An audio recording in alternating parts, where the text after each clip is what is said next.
सम्राटों से लेकर विदेशी आतताइयों तक, विस्तारवाद से लेकर साम्राज्यवाद तक भारत ने बहुत कुछ झेला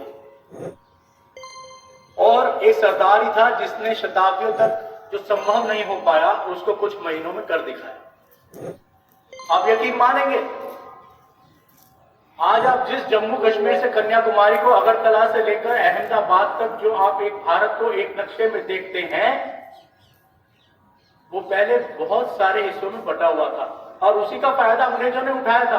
फूट डालो, शासन करो और आसानी से पूरा कब्जा कर बैठे पूरे भारत पर। यदि आपको जम्मू कश्मीर से लेकर कन्याकुमारी तक जाना होता ना, तो आपको पता नहीं कितना वीजा लेना पड़ता। अमेरिका जाते हैं वीजा लेना पड़ता है ना, अगर सरदार पटेल ना होते तो पता नहीं कितने वीजे आपको लेने पड़ते। एक सरदार ही थे जिसने अखंड भारत का एक सपना करके दिखाया। सरदार पटेल का जन्म 1875 में 31 अक्टूबर 1875 को गुजरात के नादियाड में हुआ। और सरदार पटेल की आप बचपन की कहानी बताता हूं कि बचपन में कोड़ा उनको हो गया था। उसको डॉक्टर ने कहा कि इसमें चीरा लगाना पड़ेगा, गर्म लोहे से तोड़ना पड़ेगा। माँ बाप डर रहे थे कि बच्चा छोटा सा कैसे सहन कर पाएगा, परंतु डॉक्टर भी घबरा रहा था वहां पे। लेकिन जो सरदार पटेल थे, सरदार पटेल ने कहा ये लोहे की जो श्रृंखला है, ये लोहे की रोड है, मेरे को दीजिए, और अपने आप तोड़ डाला। कितने बहादुर। उन्होंने कहा भी था कि बहादुर जो होते हैं, जो कठिन समस्याएं होती हैं उसमें रास्ता खोज लेते हैं और कायर जो होते हैं वो बहाना बनाते हैं। उन्होंने ये कहा कि बहाना नहीं बनाना है, जो बहादुर होते हैं रास्ता खोजते हैं। ये तो पहली उनकी बहादुरी का मैंने आपको नमूना बताया। अब बात करते हैं उनके योगदान। 1945 में द्वितीय विश्व युद्ध चल रहा था, उसका समाप्ति हुई कैसे? जापान ने आत्मसमर्पण किया। 15 अगस्त का दिन था। आप समझते होंगे ना 15 अगस्त क्यों निश्चित की गई? 15 अगस्त इसलिए निश्चित की गई भारत के लिए आजादी के दिन, क्योंकि अंग्रेजों की तो खस्ता हालत हो चुकी थी दूसरे विश्व युद्ध के बाद। और 15 अगस्त के दिन ही जापान ने अपना आत्मसमर्पण किया था 1945 को। तो अंग्रेजों ने एक तरीके से अपमान पूर्वक ये वो जो 15 अगस्त की डेट थी वो चुनी गई, ये 15 अगस्त को आजाद किया। और 15 अगस्त को आजाद करने के लिए 1946 में उन्होंने कहा कि अंतरिम सरकार की एक स्थापना की जाएगी। और अंतरिम सरकार के लिए क्या होना था? जो कांग्रेस वर्किंग कमेटी है उसका जो अध्यक्ष होगा वो उसका आने वाले समय में प्रधानमंत्री होगा। उस समय अगर बात करें 1946 की, तो उस समय जो कांग्रेस वर्किंग कमेटी थी उसके जो अध्यक्ष हुआ करते थे वो थे मौलाना अबुल कलाम। और मौलाना अबुल कलाम क्योंकि इस बात को जानते थे कि जो आने वाला समय होगा उसमें प्रधानमंत्री वो ही बनेगा जो कांग्रेस का अध्यक्ष होगा, तो वो उस सीट को छोड़ना भी नहीं चाहते, लेकिन गांधी जी के दबाव में छोड़ा। अब कांग्रेस वर्किंग कमेटी का इलेक्शन होना था, उसका अध्यक्ष कौन बने? तो कांग्रेस की 15 प्रांतीय वर्किंग कमेटी थी जिसका चुनाव होना था, जिसकी वोट के आधार पर अध्यक्ष चुना जाना था। तो 15 वर्किंग कमेटी में से 12, कितनी?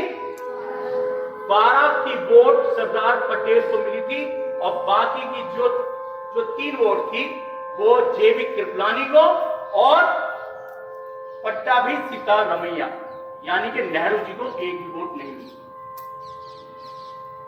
जब जेबी कृपलानी जी ने, जब वर्किंग कमेटी के सभी लोग बैठे थे, उसमें इस बात को रखा कि गांधी जी, नेहरू को तो एक भी वोट नहीं मिली है, क्या किया जाए? तो नेहरू जी ने कहा, नेहरू जी से पूछा गांधी जी ने कि भाई आपको एक भी वोट नहीं मिला है, बताओ क्या करें? तो नेहरू जी ने चुप्पी साधी, उन्होंने कुछ नहीं बोला। लेकिन गांधी जी क्योंकि जानते थे, क्योंकि जो नेहरू जी थे उनको दूसरे नंबर का पद कभी भी स्वीकार्य नहीं था। और दूसरा, गांधी जी की यह भी मानना था कि अंतर्राष्ट्रीय मुद्दों पर यदि कोई अच्छे तरीके से हमारी बात को रख सकता है, देश की बात को रख सकता है, तो नेहरू बहुत अच्छे तरीके से रख सकते हैं, ये भी कारण था। तो उन्होंने सरदार पटेल से ये रिक्वेस्ट की कि आप अपना अध्यक्ष पद के लिए जो निर्वाचन दिया गया है उसमें से अपना नाम वापस ले लें। आप सोचिए, देश का प्रधानमंत्री बनने का पद, हम तो क्लास के मॉनिटर के लिए लड़ पड़ते हैं, मुझे बनाओ मुझे बनाओ, छोटे छोटे स्वार्थ होते हैं। एक देश के प्रधानमंत्री का पद उन्होंने छोड़ा और गांधी जी के कहने पर उसको अपना नॉमिनेशन वापस ले लिया और इस प्रकार नेहरू जी देश के प्रधानमंत्री बने। ये योगदान बता रहा हूं उनका। और तीसरा सबसे बड़ा क्या था, भारत बहुत छोटे छोटे हिस्सों में बटा हुआ था। नेहरू जी को प्रधानमंत्री बनाया गया और पटेल को बनाया गया गृह मंत्री, उप प्रधानमंत्री और रियासती मामलों का मंत्री बनाया गया।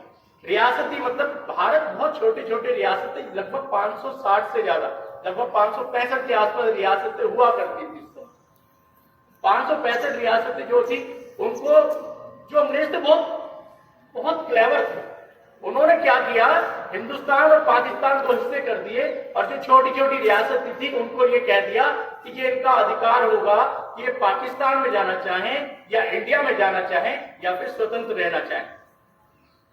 तो जूनागढ़ एक पहली रियासत थी जिसने सबसे पहली बार विरोध किया कि हमको पाकिस्तान के साथ जाना चाहिए।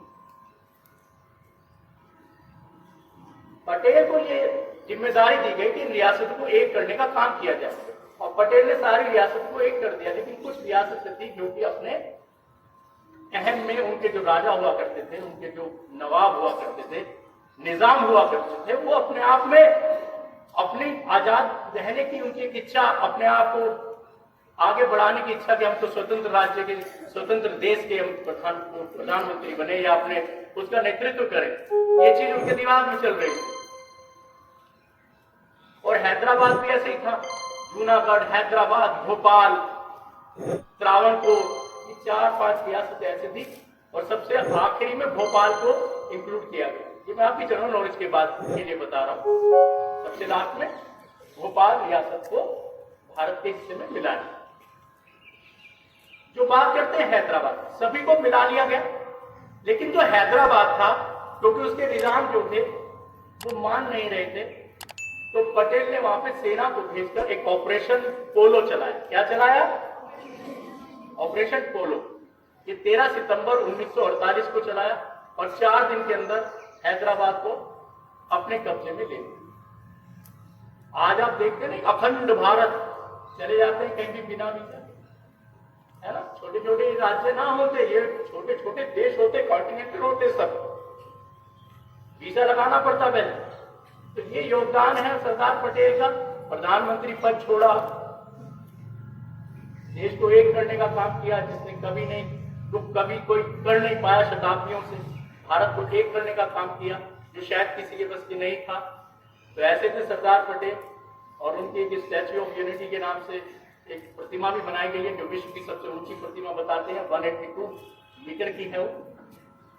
तो ऐसे सरदार पटेल को, जिसने हम सबको एक करने का काम किया, अनेकता में एकता का हमें सपना जो था वो सपना ही था, उसको एक करके दिखाया।